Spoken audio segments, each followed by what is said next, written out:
What's going on, everybody? Welcome to Defend Your Units. I'm Johnny K. Picks, and alongside me is the man, the myth, the legend, Brady from DFS By The Numbers. How's it going, Brady? And are you looking forward to this card? I'm looking forward to it from a betting perspective. Right. From a pay-per-view perspective, it's kind of a weak card. Like, it's hard to get excited for a Bilal Muhammad fight. Hard to get excited for, Manon Fiorot, Valentina Shevchenko as a potential fan. But from a betting perspective, I have a lot of action on this card, a ton of action on the prelims as well. So I'm hoping everything goes to plan and these bets cash. Awesome. Yeah, this card would have been way better if we had Benoit Saint-Denis facing Joel Alvarez. That would have been a huge step up. Also, they redid the Burns and Morales fight, so that would have been cool too if that was in this. Because wasn't this card supposed to be like stacked, if I remember correctly, like 3 months ago when they announced it, and then all of a sudden it just fizzled. Yeah, I mean, just losing the Alvarez Saint Denis, like that's a massive That's a huge hit. one. Like that was the best fight on the card by a mile. Like it wasn't even close. So just losing that fight was big. And then Burns Morales was supposed to be on the card. So yeah, it's taken some hits. Yeah. Like I said, this card's not too bad. I think there will be some violence. I could see like maybe 4 or 5 finishes, maybe some crazy ones that we don't even think of, because lately that's what's been happening. A lot of crazy stuff that happened last week.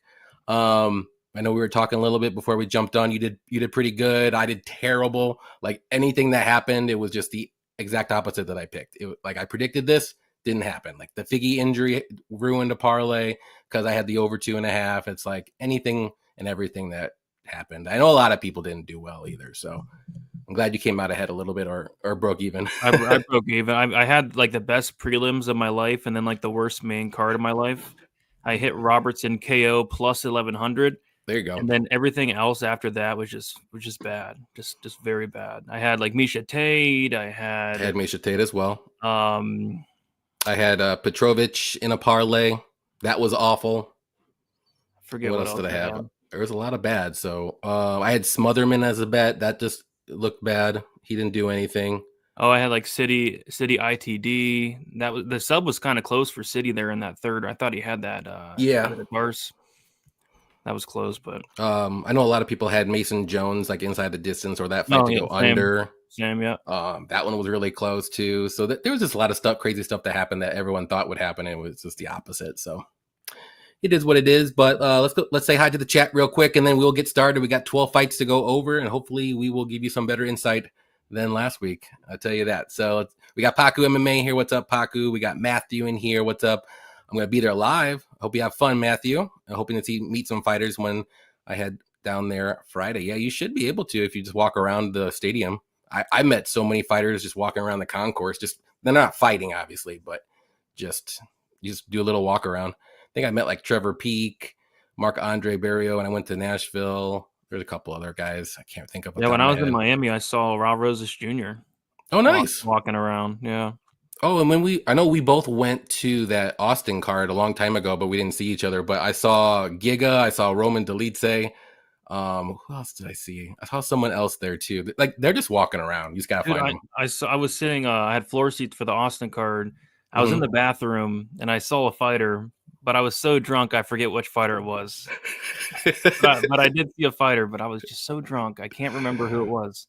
I'm trying to think. I met Cody Garbrandt. I think David Onama. You just see him everywhere. But that's funny that you saw someone in the bathroom. Can't remember. We got Jeremy. What's up, Jeremy? Derek, our guy. Time to recover after 2 losing weeks. Let's go. We'll get this one. Our RDR cash money. Yeah, that's another bet that I was thinking about doing, and I didn't do it. I was going to do the plus 3.5 at like plus 140. I thought that would be a good deal, and I just didn't do it. And I ended up doing something else. So had Bo Nickel in 2 parlays. Yeah, that was a little wild. But we got Mr. Nice Guy. What's up, Mr. Nice Guy? We got Any Action Sportscast. Effie, what's up, Effie? Someone getting milked on Saturday. Yeah, someone definitely will. It's true. But first fight of the night, we got Brad Katona versus Bekzat Almakhan. Who do you like here? Yeah, I mean, I'm not completely sold on this Bekzat guy just yet. Like, I went and watched the fights outside the Umar fight because that's what everybody's talking about, right? Like he had won a big moment against Umar, which is great, he was a big dog, and but other than that, I mean, he was just dominated the rest of the fight. So I can't really take anything away from that fight. But I did go back and watch all his other fights, and it's like, yeah, he's a solid fighter. You know, he can wrestle a little bit, he can grapple a little bit, he can strike well, a little bit low volume on the feet, but does have a lot of power. I think he's decent. I think he's decent. So outside of Umar, though, he hasn't really fought the best competition. So I think it's a solid test for him here. We're going to see, you know, where this Beksot guy is at, because yes, he got dominated by Umar, but you know that's Umar. This is a much bigger step down in competition. And I just think like Brad Katona is like a very similar fighter. Like I think Brad Katona is just kind of, you know, decent everywhere. You know, solid boxing, good volume. He can mix in the wrestling as well, good cardio. But I think Brad Katona overall has fought, you know, the much better competition. Brad has good wins both in and outside the UFC, good losses as well in fights that were very close. So I kind of think this is a very close fight where, you know, Brad Katona might have the volume edge. You know, Almakhan's one of those guys that can be just very low volume, looking to land that one really big shot. And then I think it's going to be interesting to see who's able to, you know, get the wrestling, the grappling going in this one. So I kind of leaned with the Katona side here. You know, it's in Canada. It's a fight that I expect to be close. If there's a finish, it's going to be on the Almakhan side, but it's like Brad Katona, you know, he's very durable. So I think we go 15, and I think it's a close fight. So I'm leaning with the dog here and Brad Katona to kick off the card. Yeah, I don't blame you one bit. Yeah, Katona's never been finished. I'm on the other side here. I do like Beksot a little bit. Like you said, he's got, you know, good striking. He's well-rounded just like Katona. And like I know what I'm going to get from Katona, and that's nothing bad. You're not going to get nothing bad. So if you want to bet the dog here, I think it's a safe dog. Plus 3.5 is probably a pretty safe one, because I do think this fight probably goes to decision. But if there is a finish, it's probably going to be Beksot. But I'm just going to lean his side. I think he's got a little bit better, you know, if he does go with the wrestling, I think his grappling is a little bit better, if you want to say. Striking, he might be the more moment guy, but like round 3 will scare me though, because Katona's a dog and he's always going to be there in round 3. We've seen it, like he usually wins round 3s too, so that does scare me a bit for my pick. But I'm just going to ever so slightly lean Beksot here by decision. But this should be a fun fight to start the card off. Like you said, Beksot's not really proven yet. We saw what he did against Umar that one moment. And then this is another, you know, this is a good step down for him for sure, because Umar was way above his, if you want to say, pay grade. But this is a good fight to start out, and we'll see where he's at with his UFC level here. Yeah, Katona plus 3.5 is like minus 200, but oh, is it? Yeah, I mean, it might be a good parlay piece if you want to be safe and you need a safe parlay piece. If you're really like on the Katona side, because I mean, I don't see a finish. Do you? No, not really. It has to be something like maybe Beksot jumps the back and it gets like a rear naked choke. Something like, I don't want to say like wild and crazy, but like almost like a banana peel. Like, oops, I got you in this position and I got you on accident, maybe. Yeah, I could see like Brad maybe getting like rocked or dropped, maybe, but he's super tough. So he is, yeah. 15. Yep.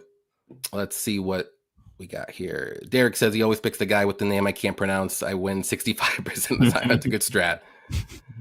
Johnny, Brady's account was probably hacked, so if you see any posts just smashing Jessica Andrade or anything spicy, I don't think, no, he's not hacked. If you see like Valentina or something like that, then you know he's hacked.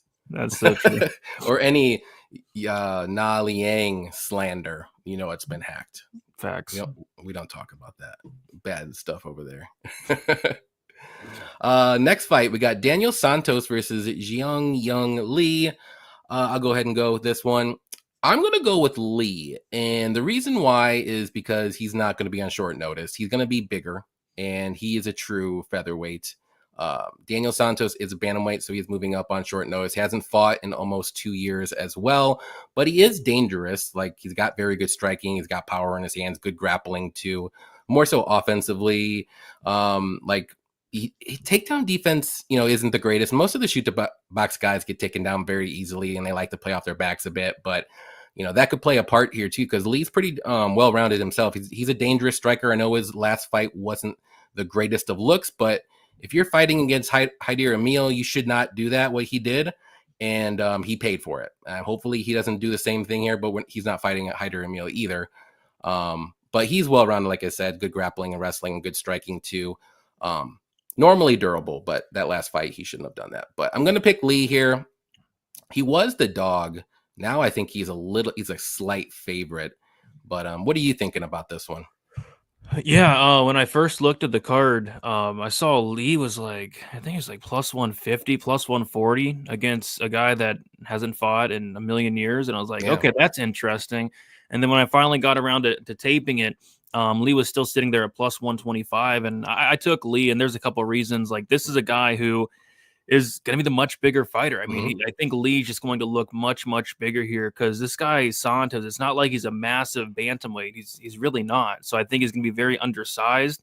I think Lee's going to have the strength advantage, height, reach, like I mentioned. I think he even hits harder than Santos as well. And a big thing for me is just the inactivity of Santos. This guy is just pulling out of fights left and right. He's coming off of a pullout against Davey Grant, and that wasn't too long ago. Now he's coming in here on short notice. I'm not even convinced this fight happens still. So I do want to see Santos hopefully weigh in and actually show up. Because if you look through his Tapology, I don't think I've seen anybody pull out of more fights than this guy. So yeah, That's a lot.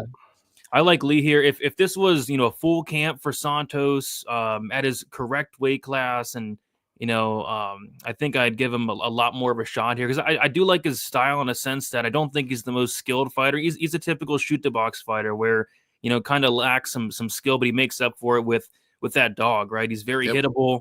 Doesn't have the best striking accuracy, but he's going to be there. He's going to be in your face. He's going to be tough, and he's going to make it a hard fight for anybody. So I do expect it to be a hard fight, but I think the size, the full camp, with all things considered, I think Lee should be the slight favorite, and the line's heading that way. Yep. Yeah, I totally agree. Yeah, he's going to be 3 inches taller, 6 inches of reach as well, and he's going to be the bigger guy. Like, you'll see it on Friday when they face off. Like, it's just going to be that guy's clearly a weight class bigger. So it's tough. I was actually shocked when that line came out. I think I didn't see anything higher than like plus 130, but if you got plus money, I think that's a good side to be on this for Lee. Now, I even think it's not bad right now. I think it's minus 120 range or so. I still think there's a little bit of value there still. Yeah, the only thing that would hold me back from just going heavy on it would just be like the last fight. It wasn't the best look. I mean, getting finished by 60 seconds never really is, but at the same time, Hyder Emil, I think, although he's a little bit older, I think Hyder Emil is pretty dang good. So I don't hold that against him too much. Yeah, who did Hyder lose to last fight? But it was super close, and he had like an injury too. Or did he win? He might have won. He beat William Gomi as a pretty big dog.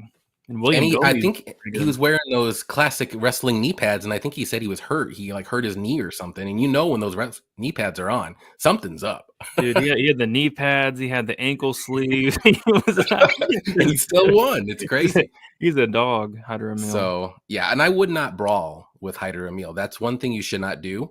And Lee tried it out and he failed. So hopefully he doesn't do that again.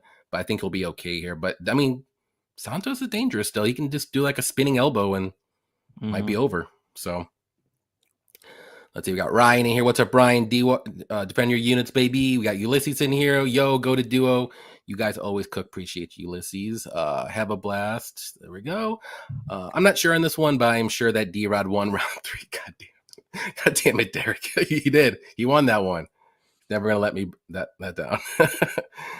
Jesse, what's up, man? Knee pads pulling out, going less than a minute. I'm blushing. Yep, there we go. Perfect. We all 3 hit the trio. All right, next one. Interesting fight. Marc-Andre Barriault versus Bruno Silva. Who do you like here? If you like anyone.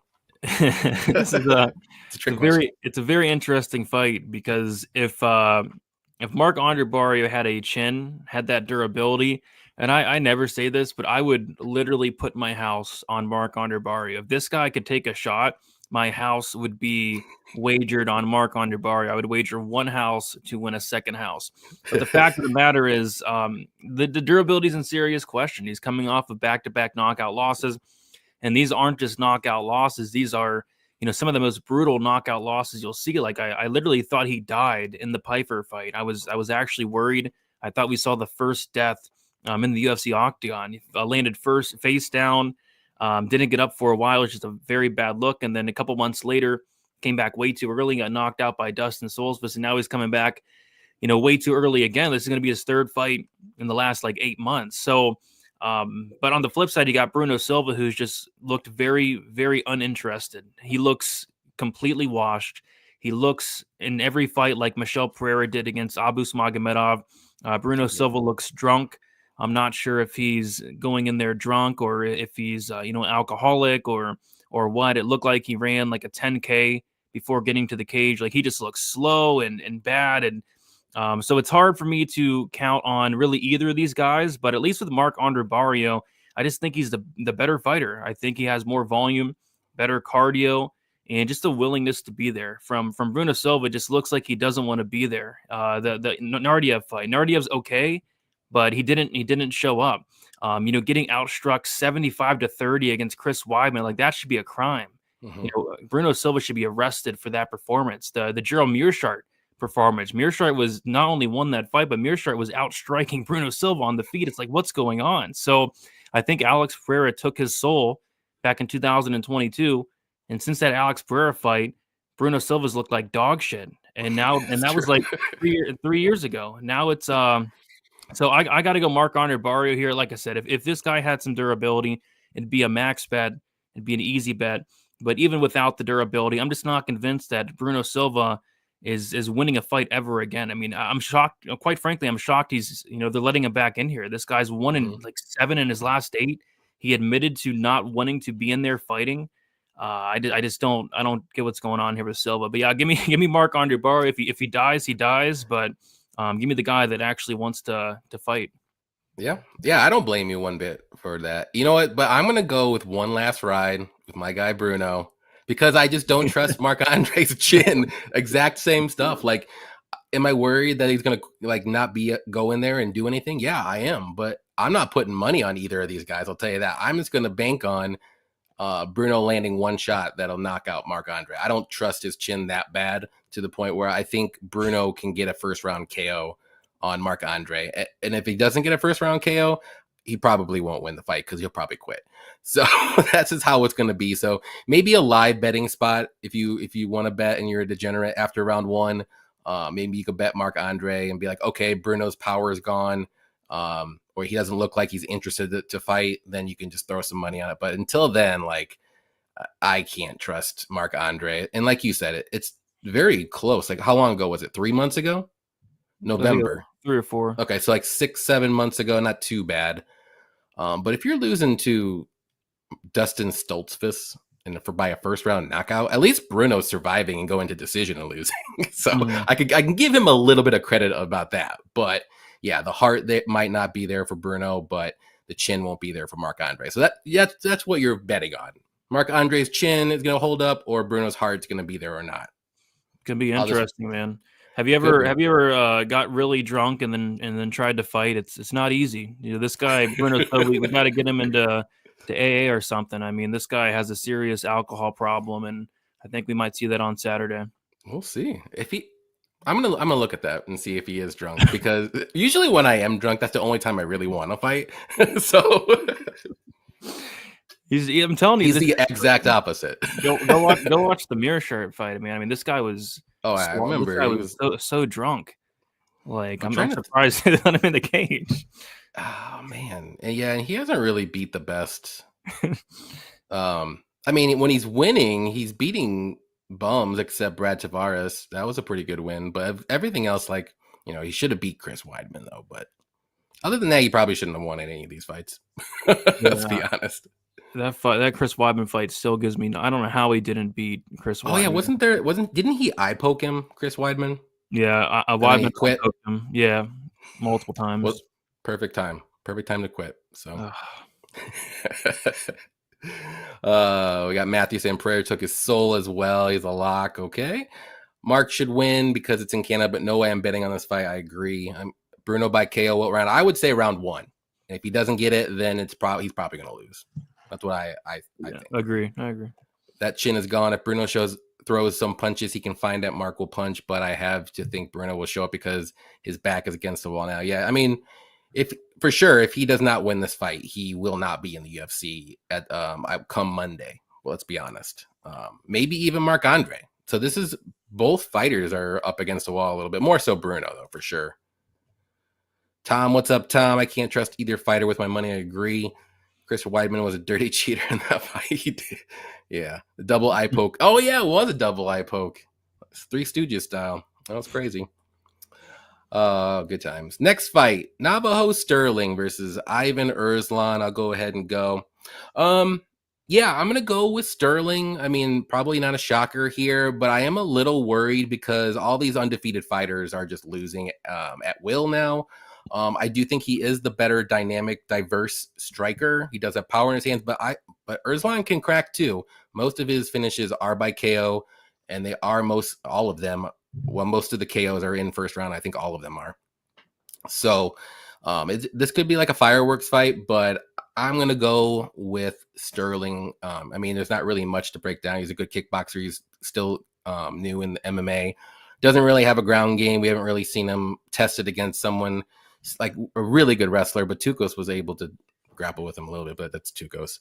And Ivan's not going to be grappling. He's going to go out there and try to bang and try to get you out of there early. So I think Stirling is a little bit better than that. So going with Stirling by KO. I'll say second round KO, though. I think it does go one round. What do you think?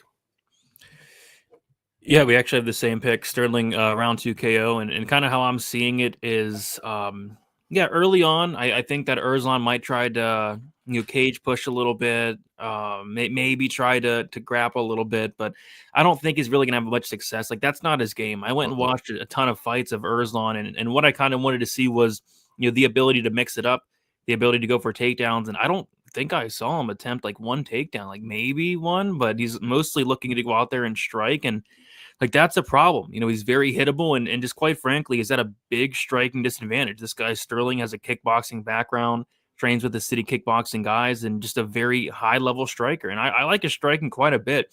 I actually think if Stirling can, keep making improvements in terms of, the takedown defense, just the ability to put it all together. I mean, I think the Stirling can be pretty decent. It's good size for the division, good striking, love the kicks, good power. I think Stirling's pretty solid, and I'm just not convinced Erslan's UFC caliber at all. So I think early on might be a little bit tentative, but I think Stirling's going to pick him apart, break him down, wear him down a little bit. Erslan, I think he slows down. I think Stirling's going to kind of break him as the fight goes on and knock him out in the second or third round. So yeah, KO2 for me as well. Yep. Yeah, and with newer guys, like, I mean, we just saw it with Bo Nickel. He's mainly a wrestler. Like, I'd rather back the kickboxer that has no grappling experience than like the wrestler that has like zero striking. So, but yeah, like I said earlier too, like all these undefeated fighters are just getting their O's gone. What are they, like 13-25 this year or something crazy like that? It's some crazy stat like that. So bad. It's so we do got to be aware of it, but at the same time, it's hard for me to pick Erslan outside of a puncher's chance. Yep, no, I totally agree with you. That's what I mean. I'm still picking him, like I said. It's not completely like red flaggy. I mean, but last week though with Bo Nickel, I still picked him, but I was like, man, I don't know. I shouldn't have, but I did still. I was like, because I thought he'd be able to do a little better than that. So yeah. It was a little rough, but let's see. Tom said he's got big units on Navajo. Navajo is a good value version of Olberg. Yeah, I can see that a little bit. Would not bet him against suppressor wrestler. Yeah, I wouldn't either, for sure. Damar, what's up, man? Love a Johnny and Brady team up units are going to be secure this week. Let's go. Yes, indeed. Let's see. We got Bunny Hunter. What's up, guys? I'm excited for this card. Me too. It should be a good one. Rem Dog, what's up, Rem Dog? I changed my mind on the 100 round 3 D rods versus a silverback last week. What you go with then? What would you have in the first place? Wasn't it 100 round 3 D rods? Is that what you picked? We had a big debate on round 3. D Rod winning any round 3 in any of his fights, as you can see. Unlike Kansas City, this is a good one to bet on. Lots of money. I agree. This is a pretty good one. Navajo's a beast. I've been following him since he was the king of the ring days. He's got a friend at City Kickboxing. He's the best kickboxer from my side of the world. All right. Well, I like to hear that. Daz, what's up, Daz? PTSD from missing the bow fade. No more Ebo talk. There we go. Yeah, that was pretty rough, wasn't it? Next one we got, it's going to be Modestas Bukauskas versus Ian Cutelaba. Who do you like here? Oh, you're on mute. No, I was just letting you finish up your thoughts. Okay. Yeah, I wasn't on mute. I was just letting you. I was making sure you were done talking. Okay. Yep. I like to be polite when I. Well, you are. You're very Yeah, courteous. yeah. I noticed that from you, Brady. Yeah. You don't want to interrupt anybody. No, I didn't want to. Not like me or anything like that. Yeah, I didn't want to interrupt anybody, so okay. But yeah, I mean, there's a couple fights on this card that are a couple that are a little sketchy, right? Like the Marc-Andre Barriault, Bruno Silva, sketchy. This fight, it's sketchy, and it's because it's an Iwan Cutelaba fight, and Iwan Cutelaba is a guy that is just kind of very inconsistent, a guy that's kind of very hit or miss. But I'm looking at this matchup, and it's like, I don't know. I think there's a lot of reasons to like him. Is his fight IQ questionable? Yeah. Is his cardio a little bit questionable? Yeah. But at the same time, it's like when he's losing fights to either very high level fighters like a Jared Cannonier, like Glover Teixeira. I mean, some of his like Magomed Ankalaev twice, or he's losing to very, very dangerous fighters like a Kendi Nzechukwu, like a Johnny Walker, a Ryan Spann. And I'm just not sure Modestus is very high level, like an Ankalaev. Well, I'm very sure that he's not, and then I'm just not sure Modestus is really that dangerous, for a light heavyweight. So I feel like Iwan has more paths here. I think Iwan hits harder. I think Iwan's actually the more durable fighter. We've seen Modestus rocked, in most of his fights, and I'm just not convinced Modestus is some power puncher because he knocked out the second worst fighter to ever step foot in the UFC, Rafael Cerqueira, the first one being Yazong Hu. So yeah, he knocked him out, but it's like, you couldn't knock out Marcin Prachnio. You had to sub him. You couldn't knock out the chiniest fighter ever in Zach Palga. Took him to decision. So yeah, that was a close decision too. I'm not even convinced he won that fight. That's bad. Yeah, So I mean, it was unanimous though, but it was close. I'll tell you that. It was horrible fight. It was very, very close. But yeah, I think Iwan hits harder, more durable, and then the wrestling. This guy, if somebody's going to wrestle in this fight, it's going to be Cutelaba. He's averaging over 4 takedowns per 15 minutes with a 50% accuracy, which means he's landing, every 2 times he attempts a takedown, he's landing 1, which is incredible for how much he does wrestle. And Modestus, we haven't really seen him wrestle a ton because he is fighting a lot of strikers, but the times we have seen him taken down against Petrino and Pedro, kind of content to stay on his back a little bit. So yeah, I think Cutelaba wins here, and I think the line is I think it's playable. Like if this was a fight that took place on the feed and it was a very technical fight for 15 minutes, yeah, you favor Modestus, but when has a Cutelaba fight ever been like a technical kickboxing fight ever? Never. So I think it's going to be kind of a car crash, and I think Cutelaba thrives in that car crash against Modestus, so I just don't think is that dangerous. So I like Cutelaba here at about a pick 'em. Yeah, this is another one that I was just kind of going back and forth with, but I ended up going the other side. We're going to be opposites again. Do agree with everything you said. The only thing with Cutelaba, though, he will have the better wrestling and takedowns for sure, but like he just doesn't have any control time. He'll pick you up and slam you down, but then he can't control you and do anything. He'll still hold on to you, but let you get back up and then pick you down, throw you up down again, and stuff like that. And I don't know if that just wears on him a bit.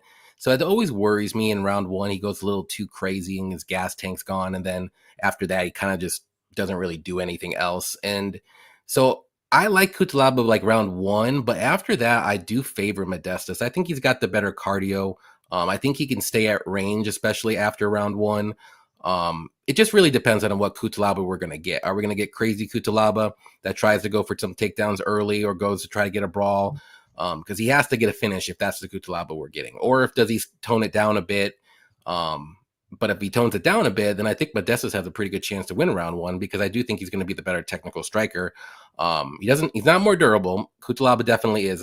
So if you're on Modestus, you're probably going to say like late round 3, like decision, and Cutelaba can win by decision too. But it'd be a close one if it does go. But gonna go with Modestus though. I don't know why. Going with the gut. I just don't really trust Cutelaba, even though he had been looking better in his last couple fights. But we can say the same thing against Modestus, but he's not really fighting the best guys either. So this is a good test for both guys, to be honest. I want to see what happens, and we'll see where both these guys are at. Yeah, I'm not betting it though. Ain't no way. I bet it. I bet it. Well, and I'm fine. And here's why I'm fine with betting Cutelaba here, because I had my worst bet ever against when I bet Rafael Cerqueira a certified bum against Modestas Bukauskas, my worst bet ever. Not even close. So I think about it this way: like if I lose the Cutelaba bet, there's no way it could be any worse. There's no way it could be any worse than Rafael Cerqueira. Cerqueira got knocked out in what 2 minutes. Yeah, let me look real quick. It was definitely like less than a half a round. Yeah. 2 minutes 12 seconds. So as long as Cutelaba lasts more than 2 minutes, I'll be happy. Well, I had a bet on Ebo against Cutelaba, and that didn't look good. It looked good for like maybe 30 seconds. He did land some good shots. Landed some good shots, yeah. But we know Cutelaba is very durable now, so we'll see. Like I said, it just depends on what first round Cutelaba we're going to get. If he's going out there and go crazy, you better hope he gets a first round finish. Otherwise, I don't know if he's going to win a decision. I just don't think he's going to be able to do enough in rounds 2 and 3. Also, if you remember too, in the Cutelaba, what's his name, Jacoby fight, like he was just death gassed, and he won rounds 1 and 2 for sure, and then he got 10-8'd in round 3, I believe. So, I mean, I think that Cutelaba's days are gone. That was wild and crazy, but we still have crazy Eon. So. Let's see what everyone says here. Jeremy likes the under 1.5 as a lock. Okay. What's up, Scotty Law? Thanks for the content. I liked it so much I hit the like button and followed you both on social media. All right. Thank you, Scotty. Even though I think you already follow both of us, but appreciate it. Technical Modestas should be Ian the Brawler small bet. Yeah, he should if it's a technical fight. But I don't know. Like you said, Brady, I don't know if it's going to be technical for too long. But we'll see. I think it really just depends what the first 2 minutes of the fight, you'll know what kind of fight we're going to be getting. I don't know either. What's up, John? I want Cuba Libre. Okay. Brady is a snag of a guest. Of course, I got to get the best. The best of the best. I say that's all my guests. The best of the best. Bukauskas by decision for a prop bet. I think that's how he wins if he does win. I can maybe see like a late finish if Eon's gassed a little bit, but he's tough as hell. So it'll be tough unless he can wrap up like some kind of head and arm choke again, like he did against Marcin, but I don't think that'll happen either. Okay. Yep. Yeah. Hulk will. Oh, okay. Yep. I got to read these before I do it. Ian's mental state is always questionable, but I'm seeing him win by sub. Okay. I can see that a little bit if he gets the wrestling going. This fight's a little unpredictable. Only a very small bet on Modesto. Yeah. If I would. Yeah, I just don't really have a great like angle for this one. I'm just picking them. That's why I'm not betting this. I would prefer a small bet as well if you want to do one side or the other because I don't know. It's a weird one. Next one though is Jessica Andrade versus Jasmine Jasudavicius. Who do you like? From like a betting perspective, or who do I like? Like who do I think's hotter? Because let's go with the hotness first, and then we can go into the bets. Well, Andrade is very hot. Well, yeah. So it had to be her. I was hoping you would say that. Yeah, but we're not capping fights based off of how attractive. We're not capping ladies Miss UFC pageants here. No, if we were, Andrade should be a max bet at plus 250. But this is a fight, right? And I think Jasmine's absolutely the rightful favorite, and I think it's a great matchup for her. I think there's a reason she's a minus 300 favorite, and there's a quote going around. I've tweeted it a couple times because it's absolutely hilarious. It's hilarious because Jasmine actually said it, and Jasmine said that Andrade has holes, and Jasmine, she's going to fill those holes. And it's funny because I see the fight playing out the exact same way. I'm watching tape on Andrade, a lot of tape, and I do see those holes. You see those holes in the tape too. Yeah, I see. No, not like that. Not like that. Come on, guys. Not like that. I see the holes in her ground game, Johnny. I see the holes in her takedown defense. And Andrade, she's a black belt, right? Like most Brazilian fighters. But when she's off her back, she's a white belt, dude. Like, it's bad. Like, fighters are able to get into dominant positions. We saw what Valentina did to her. I could see Jasmine doing the same thing, getting into the crucifix and just pounding away until the ref is forced to stop in. We've seen her finish 9 times, which is absolutely insane for a female fighter. She's been knocked out 5 times. She's been submitted 4 times. And what's interesting about that is Jasmine, she can TKO you. Like, the Priscilla Cachoeira fight probably should have been stopped. She got close to TKOing Lipsky de Silva until she made her tap. So, and she can grab your neck, and I can see either one. I could see a sub here from Jasmine. I could see a knockout from Jasmine. But either way, I see Jasmine winning this fight, and not only winning it, but winning it very dominantly. I think it's a tough matchup for Andrade. And quite frankly, I'm just not sure why she accepted this fight, other than, hey, go out there, lose, and collect another big paycheck, which I think is going to happen. So yeah, give me Jasmine here, and I think Jasmine absolutely just wrecks Andrade here on the map. Yep. Yeah, I'm 100% agree with you. Andrade can't really stop a takedown at all. I mean, she does have a puncher's chance, but Jasmine is like a zombie. She just keeps coming forward. If she'll get hit, she's going to keep pushing forward, and she's going to get those takedowns. Like, Andrade is strong, but I think Jasmine's like one of the strongest flyweights. I mean, I can't really think, maybe one coming up later in this one could be another candidate for one of the strongest, but Jasmine just wrestles you down, and that's just her game. And she does have improved striking. I don't want to completely write off her striking. It is improving. It's not great, but it is improving. She gets hit a lot still, but I don't think she's going to get hit a lot or too much in this one. She might get hit once or twice, but I think she'll be okay. I do like the round 2-3 sub look, though. Maybe on FanDuel and see what that will be. But I think she could get that sub late in the fight, though. After round 1, probably. Yeah. Let's see. Tom, Jazz is a lock. Big bets on Jazz because Jessica struggles. Yep. Kloss, the holes weren't looking good in tape either. Yeah. I bet they weren't. I'm maxed out on Jazz at 4 inches. I mean,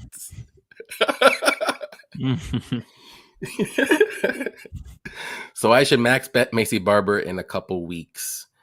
That's a good fight, though. I'm still torn on who I want to pick. I already have a lean, I think, but I haven't done any tape study. How about you, Brady? Have you done any tape study on that one? Who's she even fighting? Barber versus Blanchfield, I believe. Oh, I don't know. Is that next week? I don't know. No, that's Morales. I mean, I think it's like a little bit. Maybe it's UFC. No, it's not UFC Atlanta. I don't remember where it's at. I don't even know what card next week is. Maybe an Apex card? I don't know. I think it's an Apex card. I think it's Burns and Morales.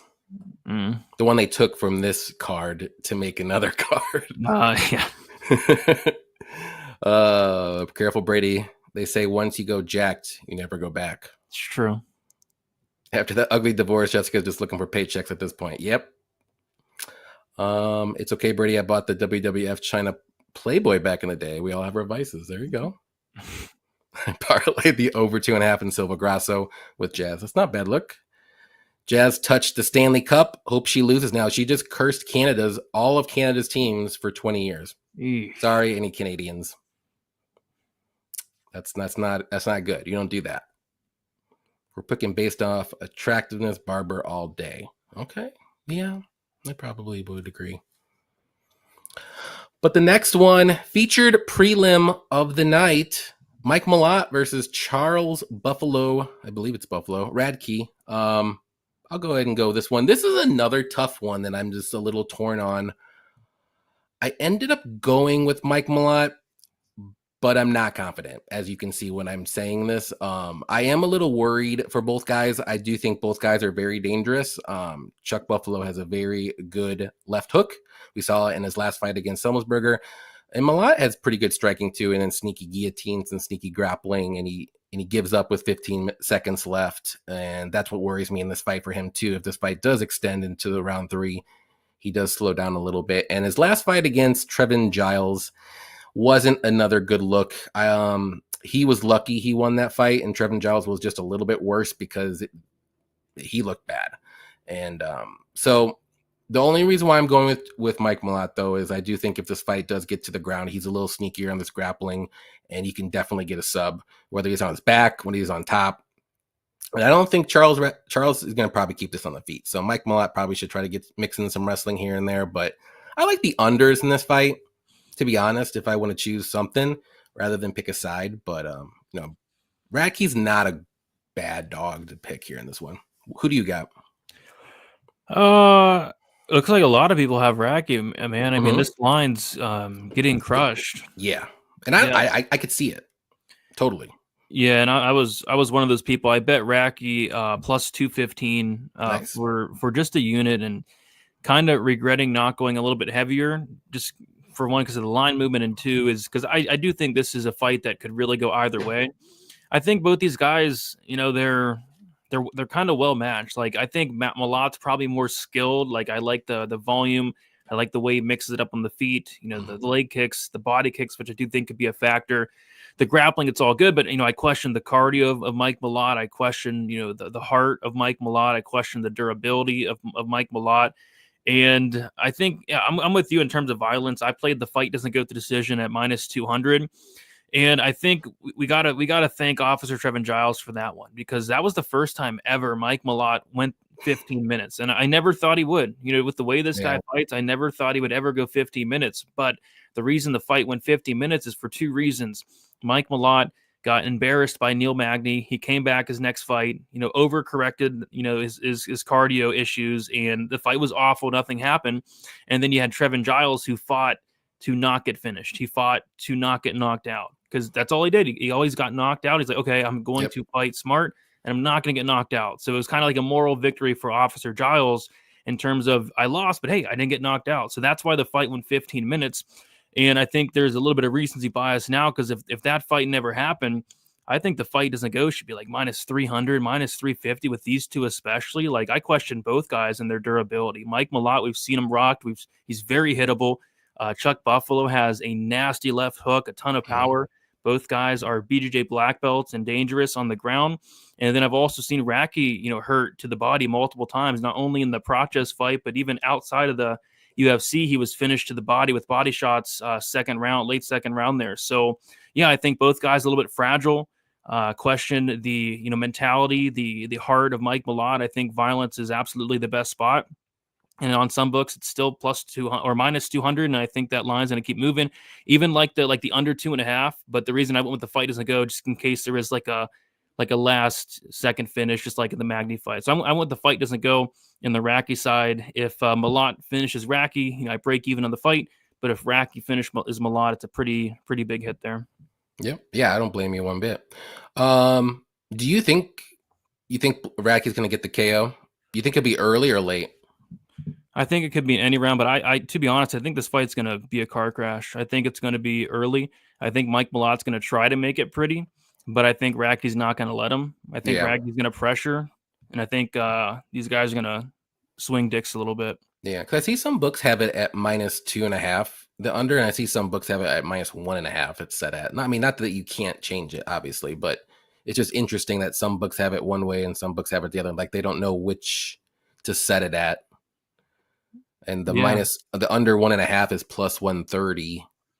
And then I see the under 2.5 is at minus 165. Yeah, the under 1.5 opened at plus 160. I really liked that. But it took some steam. Let's see. Chuck Buffalo would beat the crap out of Malott in the actual street fight. Oh, I would 100% agree with that. Don't let Radtke on this mic if he wins. Oh yeah, he's already talking about how Canada needs to pay for booing the national anthem, which is making me want to change my pick because I like that intensity because he's fighting for something more. So it does worry me with my pick here. I do like violence though. Chuck Buffalo by finish. I agree if he does get one. Racky by Americana just sounds patriotic. That'd be wild. At Media Day mentioned he's improved his ground game and is going to prove it. I mean, he's going to have to improve that one a lot because Malott has very good grappling. I'm drinking the Chuck Buffalo Kool-Aid. Chuck is dangerous. I agree. This is going to be a banger. I'm max betting the under 2.5. I like the under 2.5 too. I love it. I wish I went heavier on it, but yeah, I have too much on this fight already. So that's true. So we got the main card now. We got the new fight that's coming in: Benoit Saint-Denis versus Kyle Prepolec. Who do you like? How about in this one? Interesting fight. It's annoying. Like I'm very annoyed. I hate when the UFC does this. Like you couldn't find anybody else. You literally couldn't find anybody else other than Kyle Prepolec. Like this is the best you can do. I just hate when like it's so annoying. Like who's that absolute bum that Elijah Zaleski dos Santos fought in like his last fight or the fight before the Chidi fight? Like they brought in like some just complete bum, and he got finished in like 60 seconds, right? And I think that's probably what's going to happen here. I kind of thought, initial thoughts was, Benoit Saint-Denis would be the biggest favorite in UFC history, but that does not seem to be the case. He's only minus 1,000, right? I saw him open up at minus 1,500. Yeah, monies came in on Prepolec. I mean, you got to go Saint-Denis here. You obviously can't lay minus 1,000 on him, and I'm kind of annoyed that they don't have props out yet. Like, this fight got announced like what, Monday? It's like it's like Wednesday, right? So, yeah, I think Benoit Saint-Denis by sub makes some sense. Like, this guy is a very dangerous grappler. We've seen him get multiple submissions in the UFC. Prepolec, he's never been knocked out. Seems to have a good chin. I think the game plan for Saint-Denis, especially with him coming in here on a full camp, is going to be getting the fight down to the ground. I think the sub for Saint-Denis is a very good look, depending on the line. If they open it up at like plus 100, no. But if they make a mistake and like it's like plus 250, plus 300, then maybe. So I wish we had like odds for that sub prop, because I just see it so clearly. Saint-Denis taking this guy down, taking it down easily, getting the back and serving him on the mat. Like, I don't think it's going to be that close. On the feet, it could get interesting. Like, Prepolec's not a bad striker, and he does have some power, but I think the clear path for Saint-Denis is to grapple here, but we don't have a sub line. Yep.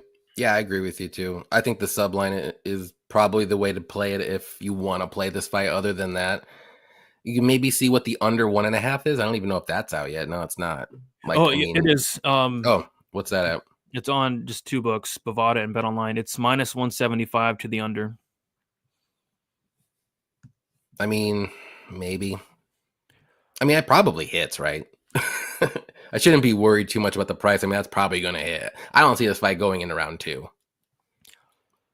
No, honestly, there's probably value on that. I just hate like laying. I hate under 1.5s. I hate them. I hate him too, unless it's like a Terrence McKinney fight or True. Yeah, like a Terrence McKinney fight. I'm trying to think of anybody else. That's the under 1.5 king right there is Terrence McKinney. Pretty much only Terrence McKinney. maybe Ryan Spann, but I think he went over 1.5 in his last fight, right? Or no? Maybe barely. The heavyweight. Maybe. I think it was close. It was close. I know it went in round 2, and he looked gassed. Well, let me see. Like, when was Prepolec was finished in 2 of his losses. Let's see when he was finished. He was finished in round 2 both times. So Kevin Lee and Jason Fishker. Okay. Maybe. Yeah, definitely look at the props, like you said. If you see anything above, like, I would say plus 150 for the sub, I think that's still a good look. Yeah, hopefully they get it out by fight time. Yep, they won't, but they won't. They know. BSD money line's garbage. Is there any value in round 1? I mean, if it's plus money, I think there's value. I might just play sub 1, sub 2 if the line's even playable. Like, if it's a terrible line, there's just no point.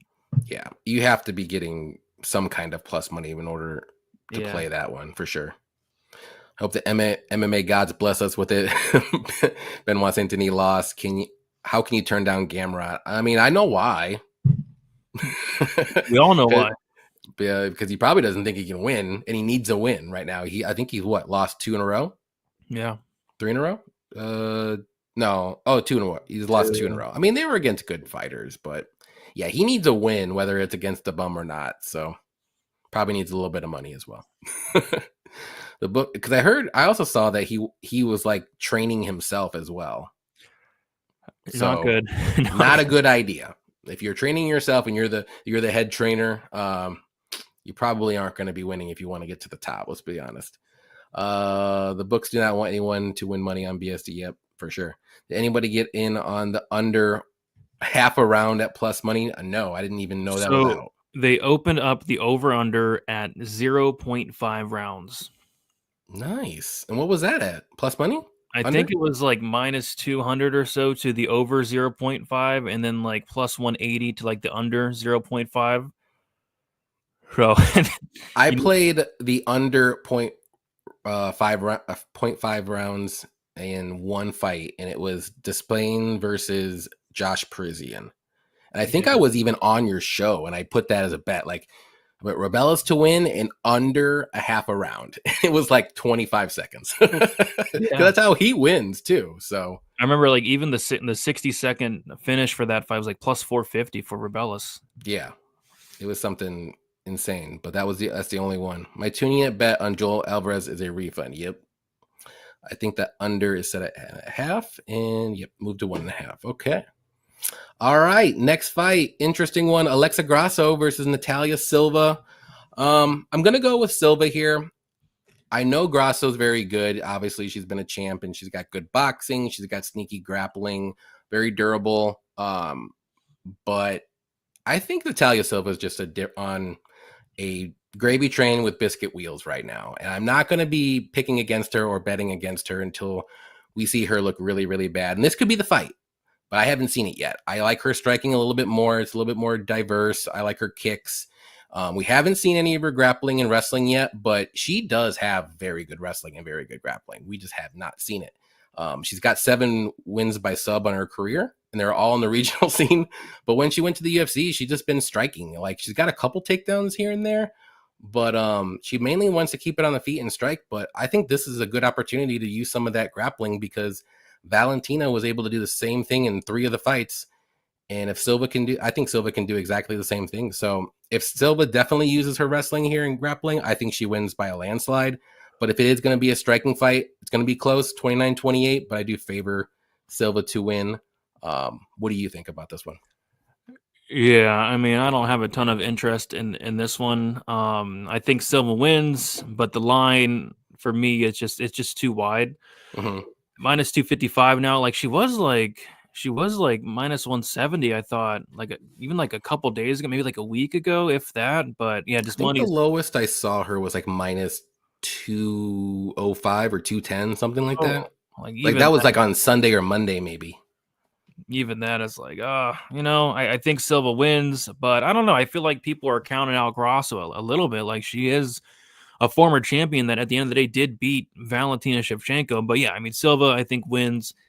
Just think she's at a better spot in her career. I mean, that last Grasso fight just was a very bad look, 50-45 across the board. Mm-hmm. She was coming back off of like an injury and a little bit of a layoff, but still not the best look. I feel like Silva's in her prime. I feel like it's a bad matchup for Grasso, but just can't get to the minus 255. What I did do though was I threw the fight goes to decision in a parlay. I think it's playable. I mean, fight goes minus 170 or minus 375, minus 380. Like, I feel like this fight does not finish. Like, I'd be shocked because Grasso is super tough. Like, Grasso is a very, very tough fighter. So I think this goes to decision at a very high clip, and that fight goes, although chalky, is a great parlay piece this week. Yeah, I agree. And if you like Grasso, even the plus 3.5 is a good look. It's minus 140. I mean, I almost kind of want to play that, even though I'm on the Silva side, because I think she could win one round. I think one round will be close, but I am a little worried in the back of my head. I'm like, what if Silva uses her wrestling? This is a great opportunity and a great matchup for her to do that, especially if she watched the Valentina last fight. Like, I think she can get takedowns very easily if she uses it, but it's whether or not she will or not. That's the question. Yeah, I saw the Grasso plus 3.5 at minus 110.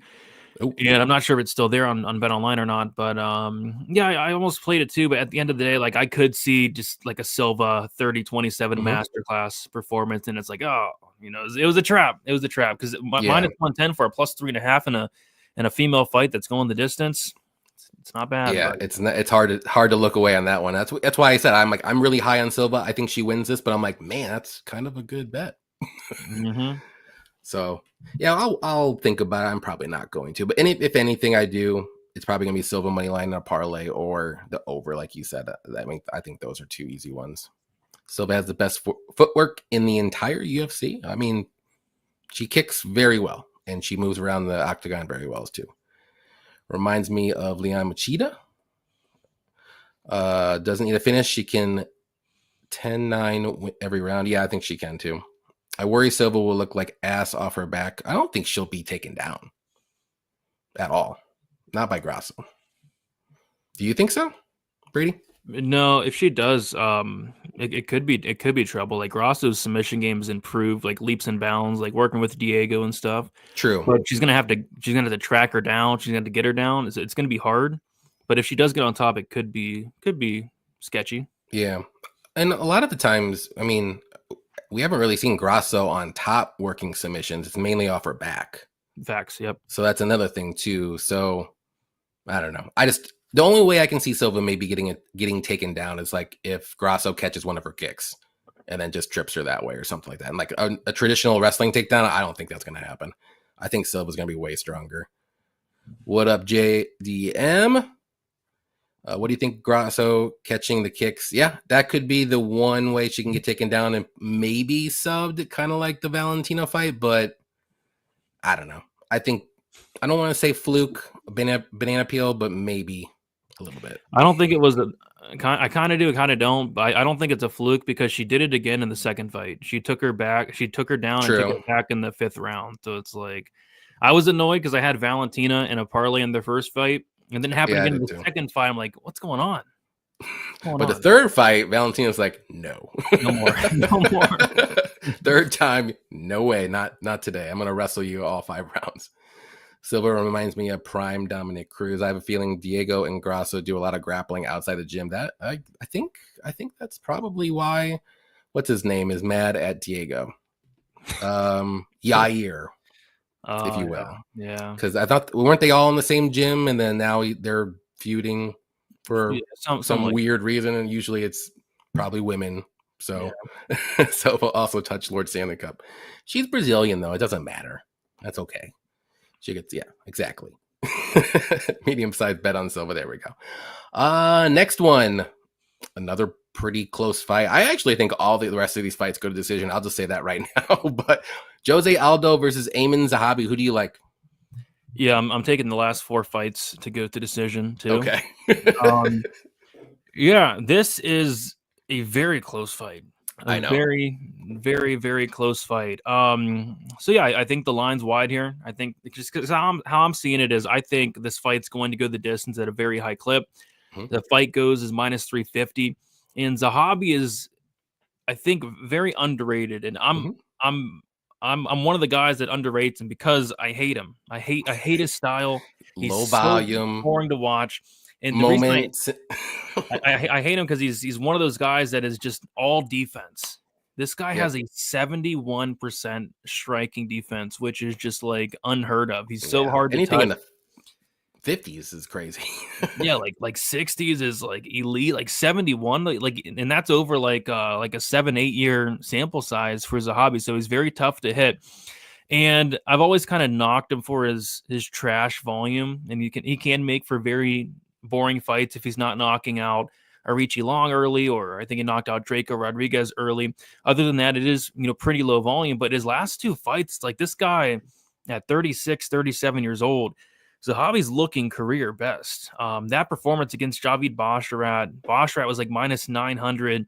That's the best Zahabi's ever looked. Was very impressed with that fight. And then he took on Pedro Munoz, and that's the first fight he ever landed more than 100 significant strikes. And if you told me, before that fight that Zahabi would land 100 significant strikes in a fight, I would have called you crazy because it's just hard to imagine him landing that much, but he did. Landed 109. So I think we're seeing the best version of Ayman Zahabi. And as far as Jose Aldo, it's like he's seen much, much better days. Like, didn't he retire after, I think, after the Merab fight? He retired for like a year and a half, 2 years, went and did some boxing. He came back against Jonathan Martinez and looked really good. And I still think he has some left in the tank, but he is 38 years old, and I just see this fight being very close. A very old 38. A very old 38. Very old 38. So I don't know how he's 38. I don't think he is, to be honest. Add 10 years. Add 10 years. I think it's a dog or pass. I think this fight has split decision written all over it. I'd be shocked. I'd be absolutely shocked if Jose Aldo went out there and looked minus 200. I'd be shocked if anybody ran away with this fight. I'd be shocked if anybody got knocked out. So, yeah, I think there's a lot of value on Zahabi. Will he win the fight? I don't know. But we are in Canada, and the crowd's going to be behind Zahabi. We have these crooked, corrupt judges. We could see some hometown cooking. So if the fight is close, it could go to Zahabi. So I think the Zahabi money line is solid, and it's came down a lot as well. I got in at plus 182. I missed it's like plus 195. Missed that. Jumped in at plus 182. When I saw the line started getting steamed, currently like plus 160. I still think this line should be much closer. And then one of my favorite, like maybe parlay pieces of the week is the Zahabi plus 3.5. I love that. It's minus 175. And although I already played the Zahabi money line, like I might add on to that, or I might throw that in a parlay with something I like. Because I'd be very shocked if this fight wasn't very competitive. Yep. Yeah, I agree with you. Are you're taking Zahabi as a pick? Yep, I took him and I bet him, and then I might add on to the spread as Nice. well. Yeah, like this is probably, I know I said it probably like 3 other times, but this one was the closest one that I really just couldn't do. And I ended up going with Aldo still. I know it's a pick, but I love the value on Zahabi. I like the plus 3.5. I like the over. Any overs that you want to do. This fight's probably 99% going to decision. I don't see either guy finishing either one. I only went with Aldo though because I think he's still pissed that Mario Batista like just basically hugged him against the cage. And I mean, he kind of let him do it still, but he's just mad at himself maybe, or just in general, or both. So I think he's going to have a little bit more, little oomph in this fight to try to get a finish, but I don't think he's going to, but I think he's going to put out more volume. I don't think Zahabi is going to be doing that either. So this probably will be more of a striking fight, and maybe Aldo just lands more volume and leg kicks, and it's a close decision still, but like that's just maybe what like puts him over the edge a little bit, is just landing more volume. And like maybe it comes down to the 3rd round, and maybe one little burst from Aldo at the end can just seal it, or something stupid like that. So gonna go with Aldo. I think he still has a little bit left in the tank, like you said, but I'm not betting the side unless I think the side should be for betting is a hobby, but I'm just gonna pick Aldo. I love the plus 3.5 spread too, for sure. That's what I was definitely looking at. That sticks out to me in this fight for sure. You know what would piss a lot of people off? What? If Zahabi came in here, and Zahabi, he's a very smart fighter. He's one of those guys that are kind of too smart for their own good. He's a guy that thinks a lot in there, and that's what makes his fights pretty boring. His brother, very smart guy, and then apparently like GSP is going to be in his corner.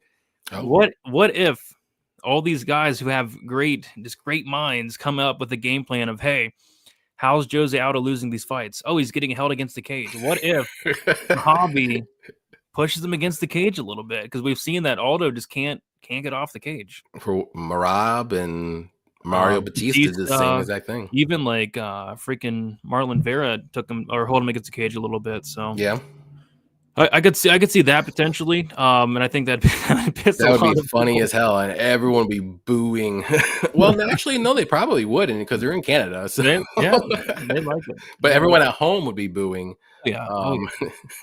I would be booing too, but yeah, because Zahabi's already kind of low volume too. So you're like, man, like you're making it even worse than it is. Like at least we can maybe see a couple strikes here and there, but I think it'll be a pretty fun fight. I think Aldo's gonna want to not leave it to the judges, even though it probably is gonna go to the judges. So I think he might, like I said, I think he's gonna have a little more oomph in this fight, but I don't think it's gonna be enough to like knock out Zahabi or anything like that. So maybe a little bit more pressure and stuff like that.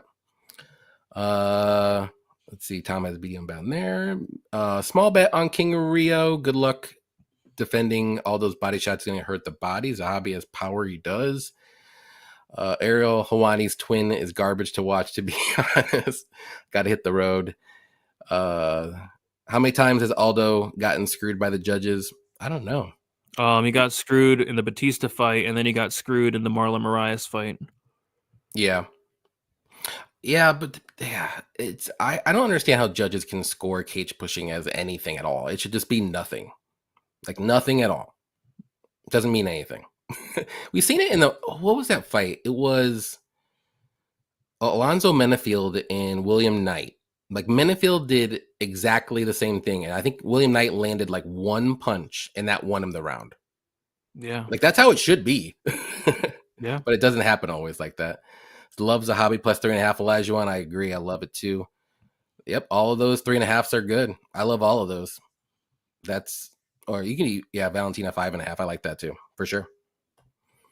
Co-main event, Valentina Shevchenko versus Manon Fiorot. I'll go ahead and go with this one.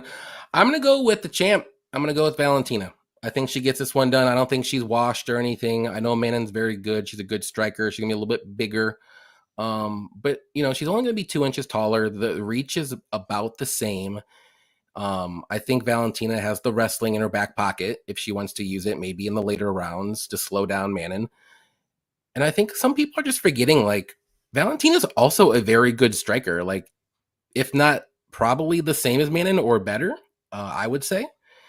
And like I said, I just don't think she's there. There's still a lot left in the tank, and seeing her at like plus 130 is insane to me.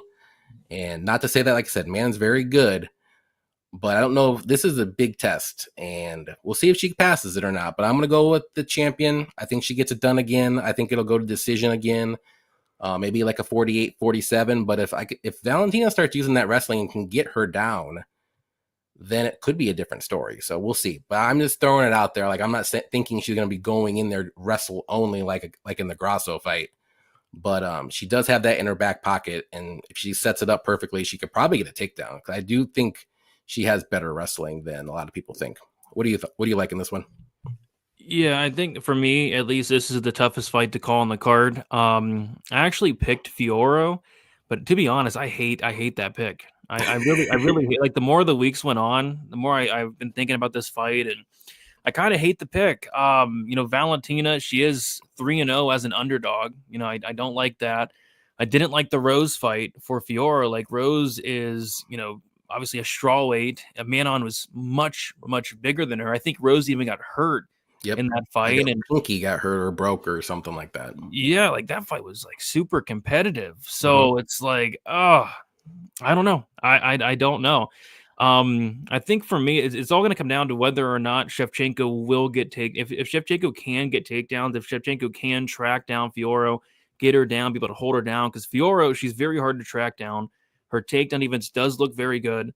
And it's not like she's some bum grab. I think she's like a brown belt. So it's not like she's a fish out of water on the map. But yeah, if Shevchenko can get her down, I think that's where she's going to have the most success. And then, like you said, even on the feet here, although I do favor Fiorot at this stage of their careers, I think Shevchenko has declined over the last couple of years.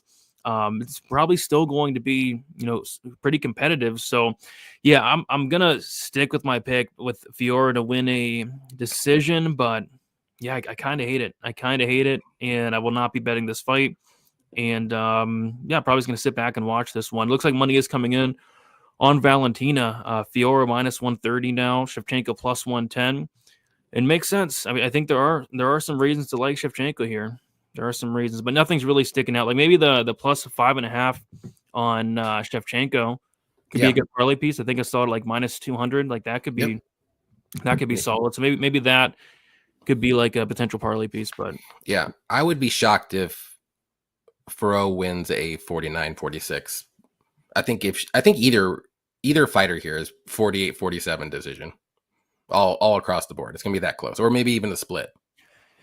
Yeah, it has split decision written all over it. My favorite bet for this fight is actually probably the split decision, depending on the line. Probably like plus 300, plus 350, like usual. 275. Ugh, not even plus 300. Dang. I don't think I've seen a worse split decision prop ever. Usually it's at least at the very bottom plus 300. Yeah, I mean, at the very least, you give us plus 300. All right. Plus 275. Rough. I was going to say something and I forgot. Oh, yeah. So, like, you hate this pick of yours. Like, I hate my Mike Malott pick. The more and more I'm thinking about it. And, like, of course, like, at Media Day, he had to say that about America. That's why I said, I was like, dang it. Now you're going to make me even hate it even more. So, I'm like, I should have picked Chuck Buffalo, but I didn't. I never changed my picks. Ever. Same unless there's like a big situation at the win. Yeah. Something. I think I've done it maybe twice in all of my YouTube picking career, and it went against me both times. So I told myself I'm never doing it again. Let's see what everyone else says real quick, and we will get to the main event. Everyone's talking about Fiorot's size. Forgot Valentina started her career at 135. Yeah, and I said that too. I think I put it in an Instagram thing. Like, Valentina's fought big fighters before, and she's fared pretty well. Like, especially against Amanda Nunes. Like, that fight was super close. It could have went either way. And I kind of can see something along those lines happening, but Amanda Nunes was way more dangerous than Manon, I would say. So maybe a little bit more manly as well. Oh, I'm sorry, Brady. I'm sorry you're here. I was looking at the lines earlier today and actually like Valentina at plus money. And I like Jack at plus for the main event. Okay, I like it. Let's see. In a hard pick fight, I always tend to side with the fighter with more tools. It's always not a bad look. Not touching this one. Okay. All right, main event. Here we go. We got Belal Muhammad versus Jack Della. Who do you got in this one? Yeah, I mean it's do you hate your pick for this one? I kind of don't like my pick either, but you can go ahead if you do. Do I hate it? Actually, no.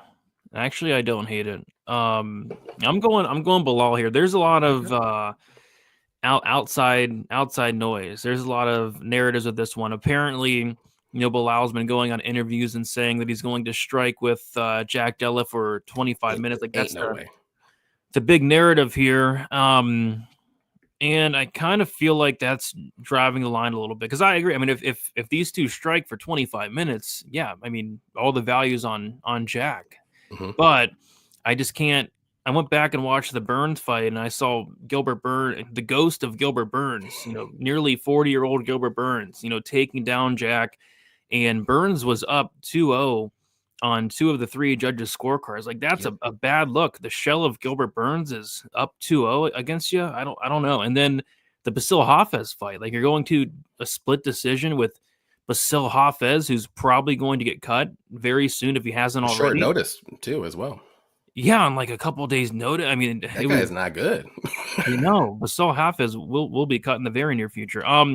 So yeah, I gotta go Belal. I mean, Bilal's been consistently, underrated. And the only thing I don't like is he has been an underdog, like his last, like something crazy, 6-7 fights. It's been a while since Bilal's been a favorite. But, and I'm going to keep waiting. Like money's came in on Jack. This lines came down quite a bit. And I will be playing Belal in some sort of fashion, whether that's the money line at minus 150 or better. Whether that's they have the same game parlays, they have Belal in the over 1.5, which currently is minus 150, but I do expect that to improve. They have Belal in the over 2.5, which is currently minus 125. I might play something along the lines of those. And if he goes out there and he strikes with Jack Della for 25 minutes, he's an idiot, and I'll lose my bet. But if he deserves to lose, if that's the case. Yeah, I mean, I clearly think he's lying, and fighters lie all the time. Too. Like they lie all the time. Jairzinho Rozenstruik, this guy Rozenstruik says he's 6'3". He's 5'11". 5'9". He's 5'9", Johnny. I mean, this guy maybe even he's as tall as me. 5'8". He's a liar. And then who's that? Muslim Salikov dude says he's 40 years old. This guy's not 40 years. This guy's 48. 100 years old. He's 100 years old. Like these fighters just lie and lie. Belal Muhammad they cheat. Is a liar. if Belal Muhammad does not attempt one takedown, I would be just stunned, and it would quite frankly just be stupid. So I'm assuming he's going to go out there and fight smart like he always has. I don't see why that would change. So I like Muhammad here, but I'm just going to be patient, sit and wait, and hope this money line keeps closing in. Yeah, I'm on the same page as you. I did strike a little too early. I should have waited. I will be honest with a Belal bet. I didn't think this much money would come back on Jack Della, but I get it. I mean, he's always going to be live for a KO if this fight's on the feet. But like you said, Belal's smart. He's going to wrestle. He's going to use his striking when he needs to and then set up his takedowns. And when he's in trouble, he's going to probably go for takedowns. He's a smart fighter. He's durable as well. He's only been knocked out, I think, once, right? If I'm not mistaken. Once. He's only been finished once. But, Jack Della has the power to do it, so it doesn't really matter about that. But I'm just worried that, like, the Hafez fight, like you said, the Burns fight, he got injured in that fight, too. I know he still won, but this is his first fight back from that injury as well. It's been about a year, I believe, so I'm sure it's fully healed. But when fighters come back from a pretty significant injury, it always worries me a little bit, especially if it's like knees. But I know this one is an arm injury, but he broke his arm, so maybe he's not 100% confident yet. He's gonna have to go through a couple rounds, and he might lose those couple rounds. And I don't know. There's a lot of stuff that you can play into this, but I do like Belal. I just like his wrestling. I think he's gonna be able to get him down. If Jack Della had a little bit better takedowns defense, maybe I would probably go his way, especially as a dog. but the more money that coming in on Jack is making me like my Belal pick even more, to be honest. So I'm gonna go with Belal. I think he does win by decision. He's just not dangerous. Let's be honest. I know we got Brady out of there a couple fights ago, but Brady kind of gassed out a little bit for some reason. But Brady looked like a madman against Leon, so who knows? Who knows what happened in that fight? Maybe he was injured. Never know. Yep. Let's see what everyone else says, and then we will get to our bets. We got Belal and Still. We got Belal will have more trouble on the feet with JDM than JDM will be on the ground with Belal. Okay. We'll see. We will see. Aldo is that woman you date when you are older, even though you know she's 50. You smile and agree she's 40. I love it, Scotty. Belal, remember the takedowns. Yep. I'm predicting a nasty Belal Muhammad or BM that will that will have JDM passing out. Okay. That'll be crazy. More like remember the needle. Belal Muhammad is didn't finish that. I have a 4-unit bet on Muhammad and a half on JDM by knockout as a hedge. I think that's the two plays to do for sure. You could just do Belal by decision and Jack by knockout. I think those are the two clear-cut methods. Hate to cheer for Belal, but I'm not betting this one. 1 unit is a parlay with Corey and Muhammad. Okay. Brady did better versus Leon than Belal. Oh, for sure. Yeah, he did. JDM line movement reminds me of Bryce Mitchell versus 100% does. That's a good call. And I think I even came on the show. I was like, guys, don't worry. Gene Silva is going to whoop that ass.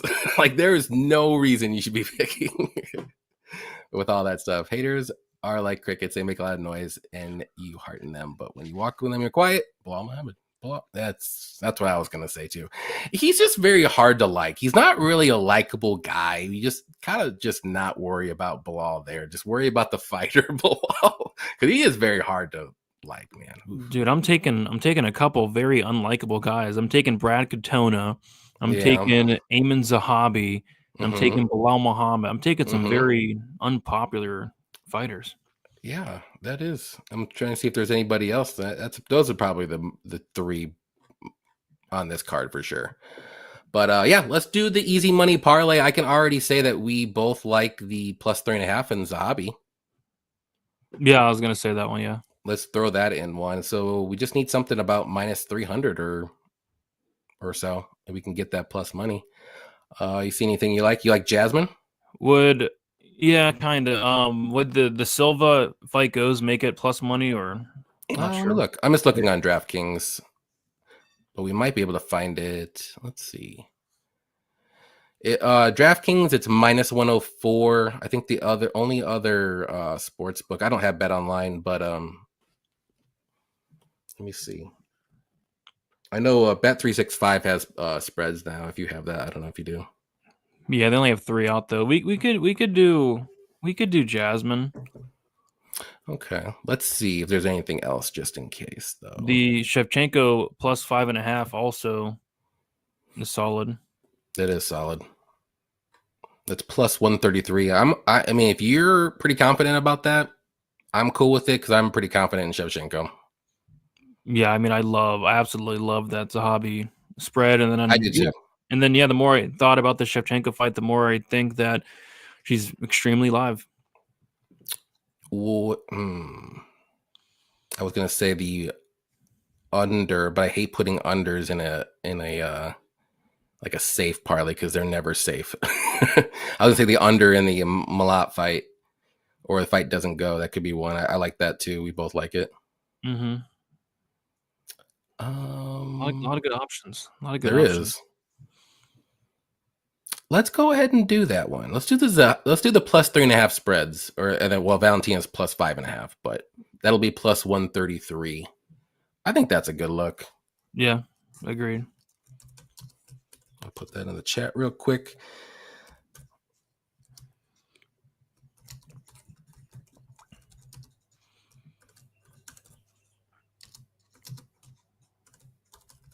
Okay, so now we're going to do like a long shot. It's anything around plus 1,000 or better. Anything crazy you like? Crazy. It's actually weird. Like, this is probably my my least amount of prop bets I've had in just a very long time. Jasmine ITD. It's not really crazy though. It's not really crazy. I was literally looking at Jasmine like just by sub. It's plus 250. It's not too bad. It's not, but she could also just pound her skull. True. I'm picking sub there. I guess we could throw it in there and just do 3 legs. Anything like plus one, like anything plus money with her 2 more legs. Okay, we can do that. Let's do Jasmine inside the distance. I like that. We're both on Lee pretty heavily, right? Not too much. Yeah. What do you think about Stirling? Like a Stirling KO? Yeah. It's not on DraftKings, but I know it's on some other books probably. I think it should be plus money. Or if it's plus money, we'll definitely put that in there then. Should be plus money, and then if we can find one more. KO. Yeah, it's plus 100 on the dot. Okay. What are we at so far? Let me put in Jasmine real quick on FanDuel. 470-ish.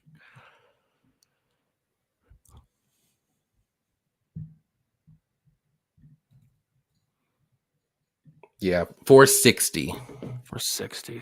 So we need something with some meat on the bone. Let's see.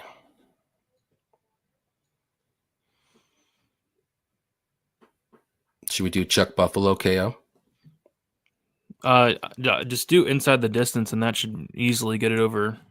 I mean, I like even though I pick Malott. Like that's the fight where I hate my pick. So yeah, even we could do like a 2-leg, like Radtke inside the distance with Jasmine inside the distance. Those two should be plus 1,000, right? Well, on DraftKings, if we did that, it's plus 862. What? Yeah, because it's 250 for Radtke and 175 for Jasmine inside the distance for both.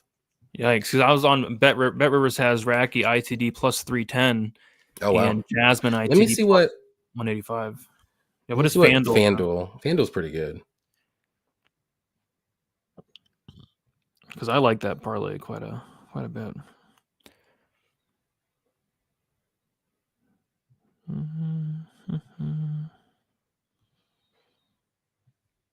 If we added that Stirling KO to those two, it's plus 2084. If we took out Stirling, yeah, it's 992. Dang. I think Stirling's is pretty safe, to be honest. Like that's the safest one out of the 3. Yeah, I do too. Yeah. You want to go crazy and do all 3? Yep. It would be the biggest beer money parlay if we hit it, and I think it's pretty safe. I like it. Safest 2,000 plus 2,000 parlay. Yeah, I'd be kind of surprised if Jasmine and Stirling didn't finish, and then kind of relying on Chuck Buffalo to pull off the upset. Yeah. Let's see, Jasmine. We got Radtke. And then we did Stirling KO.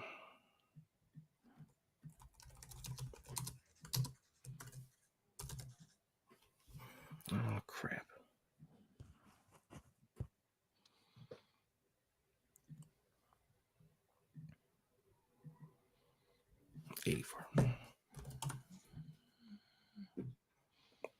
All right, and here is going to be the crazy long shot beer money parlay. Jasmine inside the distance, Radtke inside the distance, and Stirling by KO. I'm liking all of that. If Radtke wins, I do believe it's going to be inside the distance. So I think that fight doesn't even go to decision. So like you said, we're just hoping for the upset. I think it's live. Yeah, I think that parlay is live, man. Right on. Well, we did it. We got an hour and 24 minutes. We went under an hour and a half, I think, for the very first time, but that's okay. It was all good information, and we only had 12 fights too. So, and also too, a lot of times we always spend like 30 to 45 minutes trying to figure out bets because some of these cards are so hard. But this one was actually pretty easy. But yeah, before we get going, let everybody know where they can find you and what you got going on this week. Yeah, so I'm heading out on a little mini vacation for the weekend on Friday. So I'm probably gonna do my best bet show either tonight or tomorrow night. So be on the Nice. lookout for that. And other than that, usual content. I think we have 1 week next week, a week off, and then I think it's like a big giant stretch of fights. So Yeah. thanks for having me on. Looking forward to the card. From a fan perspective, is it worth $80 for the pay-per-view? No. But from a betting perspective, a lot of spots sticking out. Yeah, I appreciate you jumping on with me, talking fights as always. Always love coming on your show and the best bet. But good luck to everybody. Good luck to everybody in their picks and their bets. Hopefully, everybody does a little bit better than last week, and a lot of people were down. But this is a good card to make up all that money. So good luck, have fun, enjoy the fights, and we'll see.